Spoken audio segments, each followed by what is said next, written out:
c'est la gestion des milieux aquatiques et la prévention des inondations. Donc les différentes lois relatives à la modernisation de la réforme territoriale ont défini la répartition des compétences et les rôles de chacun, notamment entre l'État et les collectivités territoriales. Donc cette compétence qui était facultative jusqu'alors est devenue obligatoire pour les EPCI au 1er janvier 2018. Donc cette compétence, elle est définie par les missions obligatoires qui sont dans le code de l'urbanisme, l'article 211-7. Donc il y a 4 items obligatoires. Donc l'item numéro 1 qui est l'aménagement d'un bassin ou d'une fraction d'un bassin hydrographique. L'item numéro 2 qui est l'entretien et l'aménagement d'un cours d'eau, plan d'eau, lac et également de ses accès. L'item numéro 5 qui est la défense contre les inondations et contre la mer. Et l'item numéro 8 qui est l'aménagement et la restauration des sites, des écosystèmes aquatiques ou des zones humides.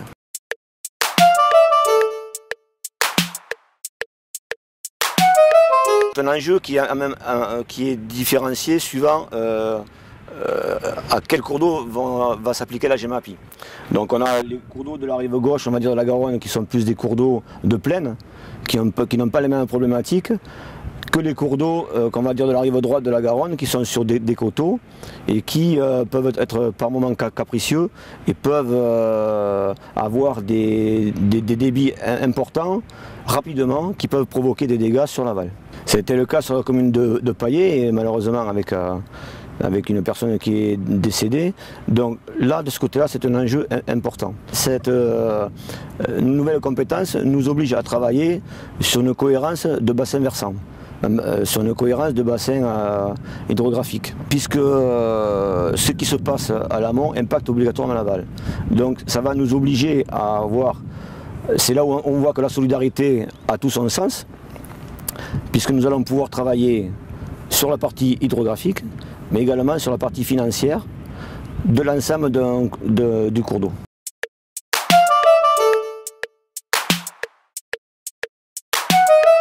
C'est un des objectifs de la loi, de cette compétence, c'est que l'on puisse travailler sans limite administrative, mais sur une cohérence de bassin hydrographique, pour justement traiter tout ce qui peut se passer, que ce soit, parce que je le redis, tout ce qui se passe à l'amont impacte forcément l'aval. Donc il faut qu'on travaille sur une cohérence de bassin versant. L'échelle du département aurait été effectivement mieux adapté, on aurait pu créer un syndicat départemental. Toutefois, comme je disais tout à l'heure, par rapport à la loi, à la modification des lois, le législateur n'a pas souhaité flécher le département pour la compétence GEMAPI. Par contre, il y a une loi qui a été du 30 novembre dernier qui a modifié en fait qui a complété cette loi de transfert de la compétence sur l'établissement public, qui permet aux départements et aux régions qui exerçaient cette compétence au 1er janvier 2018 de pouvoir continuer à l'assumer s'ils le souhaitaient en conventionnant avec les comités de communes. Voilà. Mais par contre, on sait que le département va continuer à nous soutenir tant par son ingénierie que par son accompagnement financier dans la gestion de la compétence GEMAPI.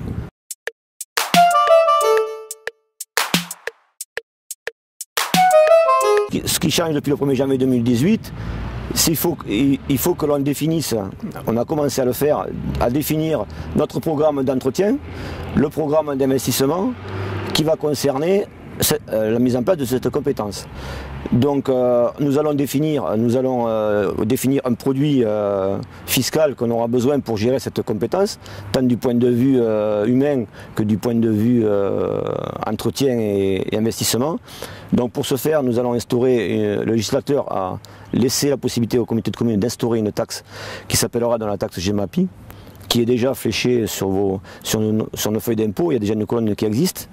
Donc nous allons définir un produit fiscal attendu annuel, et ensuite les services fiscaux, avec ce produit fiscal annuel, vont déterminer sur chaque taxe, que sont nos 4 taxes, taxe d'habitation, taxe foncière non bâtie et la TFE sur les entreprises, une répartition pour déterminer sur chaque foyer ce que va coûter la taxe Gemapi. Un regard particulier va être porté justement sur l'axe Garonne-Gironine, où des discussions vont s'engager avec l'ensemble des communautés de communes et les services de l'État sur l'ensemble du linéaire Garonne-Gironde, Garonne-Gironine on va dire, pour pouvoir justement définir une stratégie et travailler à une gouvernance et à la création, pourquoi pas, d'un syndicat de Garonne pour traiter la Garonne, puisque la Garonne est quand même plus spécifique que les cours d'eau et que ses affluents.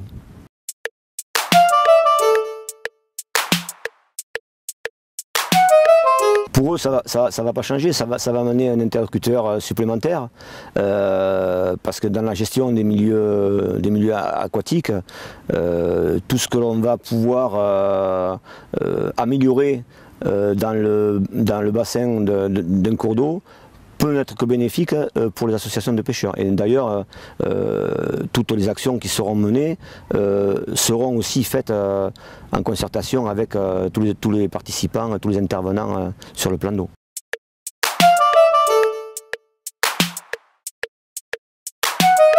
Actuellement, la Garonne les digues de Garonne sont entretenues par des ASA ou des syndicats de digues qui fonctionnent peu ou pas. Donc actuellement, cette compétence va bien sûr amener, n'est pas neutre pour les collectivités, pour notre communauté de communes en particulier, puisque nous avons jusqu'en 2021 pour définir un système d'endiguement.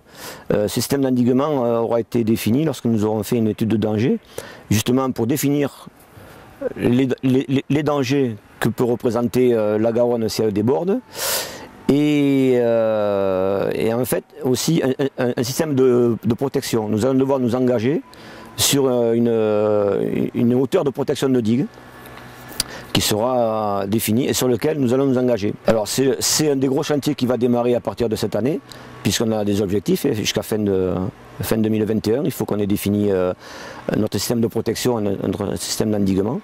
Par contre, ça peut peut-être évoluer parce que les élus, par l'intermédiaire de l'Association des maires de France, ont demandé à l'État de revoir, on va dire, sa copie et de continuer à assurer pleinement ses responsabilités, tant au niveau de l'entretien que du financement des digues. Donc nous attendons le retour maintenant de l'État.